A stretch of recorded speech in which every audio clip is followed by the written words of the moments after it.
चावल चढ़ाना एक हमारे यहाँ एक बहुत बड़ा इसमें साइंस है। अन्य द्रव्य क्यों नहीं चढ़ाते? चावल में एक नेगेटिव एनर्जी को बाहर फेंकने की क्षमता होती है। जब अभी चीन ने इस बात के लिए खोज किया कि यदि आध घंटे तक किसी व्यक्ति के सामने चावल रखा रहे तो 24 घंटे तक के लिए उसको इतनी नेगेटिव सहन करने की क्षमता आ जाती है कि सारी दुनिया उसको बद्दुआ देवे लेकिन उसका बाल बांका नहीं कर पाएगा। आदि आप पुंज लेकर के भगवान के सामने पूजा कर रहे हैं 10 मिनट भी, इसलिए मैं हमेशा कहता हूं थाली को सामने रखना चाहिए। उसमें इतनी एनर्जी हमें दे देता है क्षमता, और ऐसी भी क्षमता हमें दे देता है कि हम महाबीमारी से भी लड़ने को तैयार हो जाएंगे। अभी हमारी क्षमता नहीं थी, लेकिन अष्ट द्रव्य की थाली पूजन में रखी, उसमें चावल रखा है और प्रतिदिन वो द्रव्य को भगवान की भक्ति पूर्वक चावलों को सामने रखता है।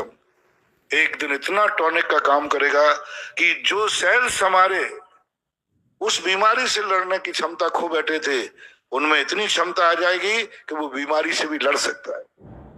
ये चावलों के संबंध में हमने एक दिन बहुत 1-1.5 घंटे प्रवचन दिया था। कितने गुण चावलों में। चावलों के सामने अष्टद्रव्य के साथ यदि आपने भक्ति पूजा की और आपके सामने सही थाली सामने रखी है और आपका दुश्मन यदि आपको मारने के लिए तीर फेंक दिया, तलवार फेंक दिया, चाकू फेंक दिया, इतनी नेगेटिव और शक्ति अपने पास आ जाएगी नेगेटिव को फेंकने की कि उसका बार चूक जाएगा और तुम बच जाओगे। इतनी शक्ति है। अष्टद्रव्य की पूजा करके यदि तुम गए हो, कोई तुम्हें बद्दुआ दे रहा है, तुम्हारा दुश्मन है, बुरा विचारता है, 24 घंटे तक उसकी बद्दुआ आपको कुछ भी नहीं कर सकती। नजर किसी को लग जाती है तो उसके लिए अष्टद्रव्य की पूजा से एक अर्घ चढ़वा दी।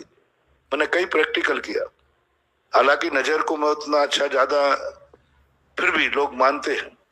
मैंने उनसे कहा कुछ जन नहीं, जाओ इससे भगवान का एक अर्घ चढ़वा दो। इतने पे भी ना उतरे तो अष्टद्रव्य की थाली से पूजा करा दीजिए। कैसा भी बद्दुआ नजर लगी होगी, बुरी दृष्टि होगी, अष्टद्रव्य की पूजा के बाद वो खत्म हो जाएगी। चावलों में इतनी शक्ति होती है। भोजन के बाद चावल क्यों खाया जाता है? लास्ट में खाने का अर्थ क्या है? और कई कारण होंगे। इसलिए कि हमने जो भोजन के अंदर लास्ट में चावल खाया है, ये हमें भोजन के बाद मुझे बाजार में जाना है, भोजन के बाद दुनिया में जाना है। कोई भी निगेटिव शक्तियां हमसे टकराएंगी, वो अंत में खाया हुआ चावल हमारी जिंदगी को सुरक्षा करेगा। बहुत बड़ा इसका सिद्धांत। चावल में अन्न जैसे गेहूं आदि में ताकत नहीं है, मक्के दाने आदि में ताकत नहीं है, उनमें इतनी शक्ति नहीं है। जैसे दूध तो सभी होते हैं, लेकिन गाय का दूध अलग गुण वाला होता है।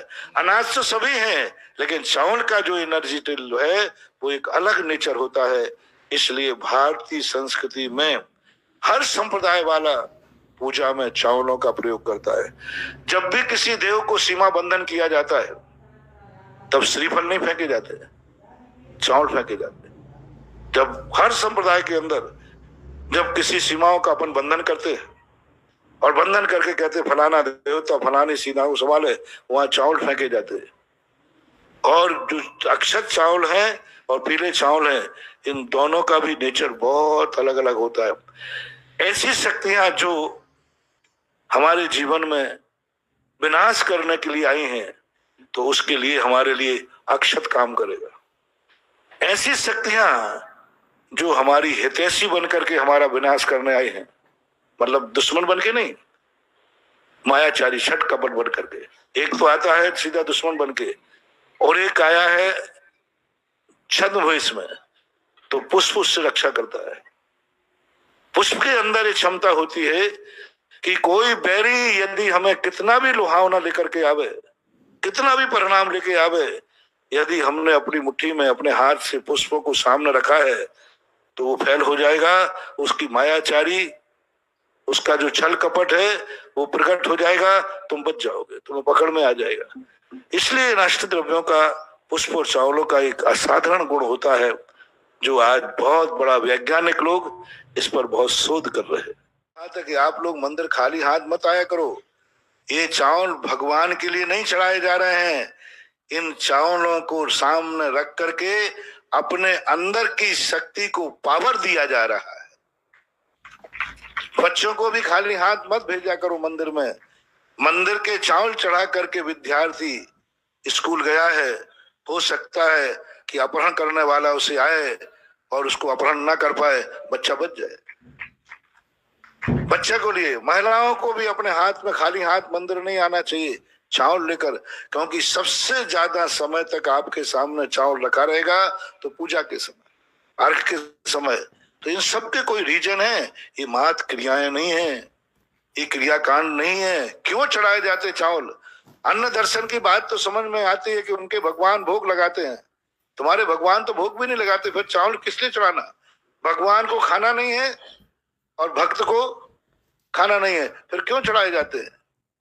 हम आजकल क्रियाओं के जो साइंस है वो खोज नहीं पा रहे, और लोग कहने लगे कि भगवान जब खाते नहीं तो चावल क्या चढ़ाना, खाली हाथ डोलते चले जाते हैं। क्या मतलब पड़ा इनको? हम तो भाव पूजा कर लेंगे। भाव पूजा करने वालों के अंदर एक दिन ऐसी जिंदगी आएगी कि उनकी क्षमता 2 मिनट में कोई सामने आ जाएगा तो उसकी चपेट में आकर के घबरा के मर जाएंगे। इसलिए हर ग्रस्त के जीवन में कोई ना कोई दुश्मन होता है। हर ग्रस्त के जीवन में नेगेटिव पॉइंट बहुत ज्यादा आते हैं, खतरे बहुत हैं आपके।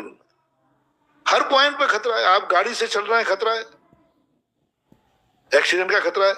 आप व्यापार कर रहे हैं, खतरा है। आपके पड़ोसी से खतरा है। हमारे लिए कम खतरे हैं, आपको ज्यादा खतरे हैं। इसलिए आपको जितने ज्यादा खतरे हैं, इसलिए ग्रस्त को 24 घंटे में एक बार मंदिर में चावल लेकर के ही जाना चाहिए, क्योंकि आपको खतरा ज्यादा है। हम लोगों को ज्यादा खतरे नहीं है, और है भी तो उन खतरों को हम खतरा मानते नहीं है। वो तो मुझे अपन लोगों को निर्जरा के कारण बन जाते, इसलिए हम लोगों को जरूरत नहीं है। आपको जरूरत है चावल की।